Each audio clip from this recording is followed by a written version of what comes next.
Hey traders, so to understand you about the future trading, I am going to take an example of the Airtel.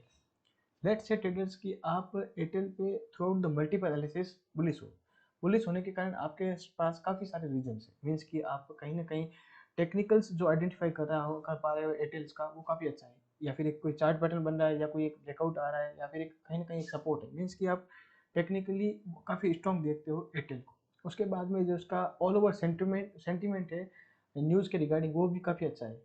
Like जो इसके quarter quarter result अच्छे आ रहे हैं, या फिर जो इसकी करंट इन्वेस्टमेंट है 5G के रिगार्डिंग वो काफ़ी अच्छी साबित हुई है।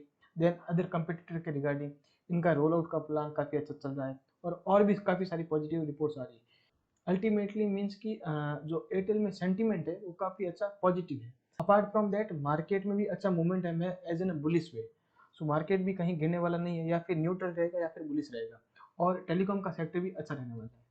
अब इसमें इस केस में ट्रेडर्स आप देखोगे कि आपके पास 3-4 रीज़न है अच्छे-अच्छे, जिससे कि आपको ये पुश करते हैं कि आप एयरटेल में इन्वेस्टमेंट करो। Like it can be a swing trade, it can be a derivative trade. So it push you to make an investment in the Airtel.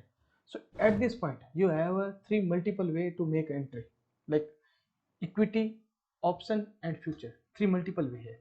अब इक्विटी में ट्रेडेड सिंपली वही है कि आप शेयर खरीद लो कैश मार्केट में। अब इस केस में ट्रेडर्स हम ये एक्सपेक्ट करते हैं कि आपके पास 5 लाख का कैपिटल है, और जो करंट मार्केट प्राइस है एयरटेल की वो 505 चल रही है, और अपकमिंग 30 to 40 डेज आप एक्सपेक्ट करते हो कि इसमें 70 से 75 रुपये का जो मूवमेंट है आ सकता है अपकमिंग 30 to 40 डेज में।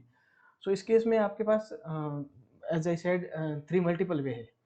अब इक्विटी केस में ट्रेडर्स देखो आप, तो आपके पास 5 लाख रुपीज़ है, और आपका जो शेयर की भाव है जो वो है 505 रुपीज़, और उसमें अगर आप 5 लाख में 505 का मल्टीप्लाई करते हो तो आपके पास 990 शेयर्स आएंगे।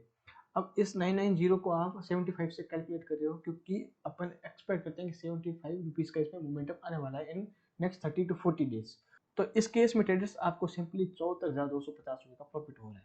अब अगर अपन सेकंड वाला केस लेके चले सेंडर्स फ्यूचर वाला, तो इस केस में हम एक्सपेक्ट करते हैं कि 950 का लॉट है, लॉट साइज है, और साथ ही साथ जो इसका जो मार्जिन है उसमें 2,25,000 के आसपास लग रहा है। तो इस केस में हम 2 लॉट इजीली बाय कर सकते हैं। तो 2 लॉट मीन्स कि 950 इंटू 2 1900 क्वांटिटी हो गई। अब 1900 क्वांटिटी को 75 से मल्टीप्लाई करते हैं तो 1,42,000 का अपने पास प्रॉफिट आएगा इस केस है फ्यूचर के केस में। अब ट्रेडर्स थर्ड केस आता है ऑप्शन का। ऑप्शन के केस में हम सिंपली कॉल को बाय कर सकते हैं एयरटेल की। अब ये कॉल एटीएम भी हो सकती है, आईटीएम भी हो सकती है, और ओटीएम भी हो सकती है। तो इस केस में ट्रेडर्स क्या होता है कि ऑप्शन के केस में काफ़ी हार्ड होता है एंट्री करना, क्योंकि अब जरूरी नहीं है कि जो पोजीशन अपन एक्सपेक्ट कर रहे हैं एयरटेल में वो अपने साइड में जाए, अपने अगेंस्ट में भी जा सकते हैं, क्योंकि एज ए ट्रेडर हमें बेस्ट के लिए नहीं वर्स्ट के लिए प्लान करना होता है। अगर अपन की पोजीशन अपने हिसाब से चल रही है तो कोई प्रॉब्लम नहीं है, लेकिन अगर वही पोजीशन अपने अगेंस्ट में चली जाती है तो उस केस में हमें काफ़ी ज़्यादा दिक्कत हो सकती है। ऑप्शन के केस में ट्रेडर्स क्या, कि टाइम के लिए कोई क्रिटिकल रोल होता है। अब अगर हमारी पोजीशन काफ़ी ज़्यादा टाइम से मूवमेंट नहीं कर रही है, अगर कैश में मूवमेंट नहीं करी तो अपने को इतना प्रॉब्लम नहीं है। फ्यूचर के केस में भी हमें कोई प्रॉब्लम नहीं है, क्योंकि थीटा का इतना इम्पैक्ट नहीं होता है।